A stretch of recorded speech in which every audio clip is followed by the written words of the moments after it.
ایک صحابی کا واقعہ ہے کہ چند صحابہ کو ایک علاقے میں جانا پڑا تو وہاں کے بادشاہ نے ان کو گرفتار کرنے کا حکم دیا۔ اس کے فوجیوں نے پکڑ کے بادشاہ کے سامنے پیش کیا۔ بادشاہ عیسائی تھا، اس نے کہا کہ تم عیسائی بن جاؤ۔ انہوں نے کہا کہ ہم عیسائی نہیں بنتے، ہم تو مسلمان ہیں، ایک اللہ کو ماننے والے ہیں، ہم اسی ایک اللہ کا سبق ساری دنیا کو سکھانے کے لیے نکلے ہیں۔ اس نے کہا کہ یا تو تمہیں میری بات ماننی ہوگی یا نہیں تو میں تمہارے ساتھ سخت سلوک کروں گا۔ انہوں نے کہا کہ آپ کی مرضی، جو چاہے آپ کریں، لیکن ہم تو اپنے دین سے اور اپنے اللہ سے پھرنے والے نہیں ہیں۔ قرآن کریم میں ایک جگہ اللہ تعالیٰ کا ارشاد ہے، اے مسلمانوں، تم میں سے کوئی اگر دین سے پھر جائے تو اللہ دوسری قوم کو پیدا کر دے گا، جو اللہ سے محبت رکھے گی اللہ ان سے محبت رکھے گا۔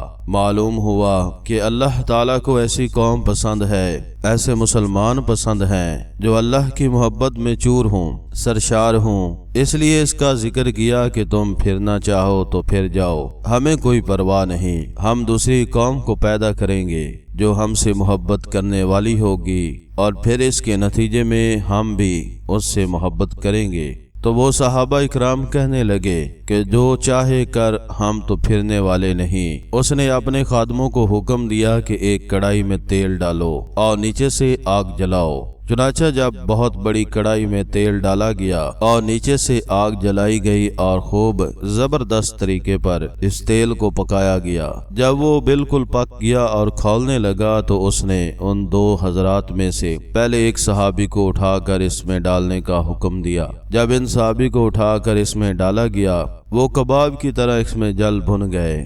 کھولتا ہوا تیل تھا اور تپ رہا تھا اور پکا ہوا تھا، بس یوں ڈالا اور ان کی جان نکل گئی، ختم ہو گئے۔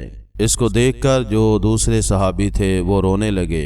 بادشاہ نے یہ سمجھا کہ شاید ان کا دل کچھ نرم ہو گیا ہے، اب یہ میری بات مان لیں گے، لہذا ان سے کہا کہ دیکھو تمہارا بھی یہی حشر ہوگا اگر تم نے میری بات نہیں مانی، اس لیے میری بات مان لو اور رونے کی بجائے میری بات مان کر اپنی جان بچا لو۔ وہ صحابی کہنے لگے کہ ہم تجھ سے دھوکہ کھانے والے نہیں ہیں، میں اس لیے نہیں رو رہا کہ میں ان کی جان کو یوں نکلتے ہوئے دیکھ رہا ہوں، یہاں مجھے کوئی خوف اور کوئی دہشت اور کوئی وحشت نہیں ہو رہی، بلکہ میں تو اس لیے رو رہا ہوں کہ میں نے دیکھا کہ جو ہی ان صحابی کو اس تیل میں ڈالا گیا، ذرا سی دیر میں ان کی جان نکل گئی، تو میں سوچ رہا ہوں کہ مجھے بھی اس میں ڈالے گا تو میری بھی اسی طرح جان نکل جائے گی، پھر میرے پاس اللہ کی محبت میں قربانی دینے کے لیے کوئی دوسری جان نہیں ہوگی، اس لیے میں رو رہا ہوں کہ ایک ہی جان ہے۔ اور کہنے لگے کہ اگر میرے پاس 100 جانیں ہوں تو میں یہ خواہش کروں گا کہ بار بار میری جان اس میں ڈالا جائے